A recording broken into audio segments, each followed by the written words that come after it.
नमस्कार मंडळी, सारख्या त्याच प्रकारच्या भाज्या खाऊन आणि करून मला कंटाळा येतो, म्हणून मी नेहमी वेगवेगळ्या पद्धतीच्या भाज्या ट्राय करत असते।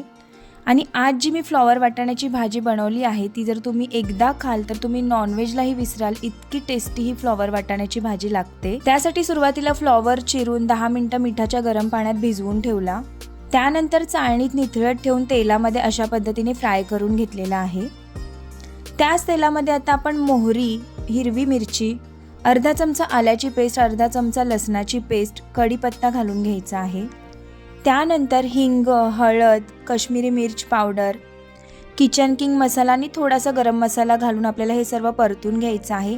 इकडे साधारण 2 टोमॅटोची मी प्युरी करून घेतलेली आहे, ती घालून घ्यायची आहे।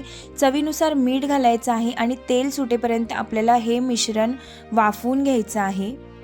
त्यानंतर याच्यामध्ये मी फ्रेश ग्रीन पीस घातलेले आहेत, हे सुद्धा आपल्याला 5 मिनिटं वाफवून घ्यायचं आहे। त्यानंतर आपण याच्यामध्ये थोडंसं पाणी घालून घेणार आहोत आणि पाण्याला उकळी आल्यानंतर जो आपण तळून ठेवलेला फ्लॉवर होता तो याच्यामध्ये घालून घ्यायचा आहे।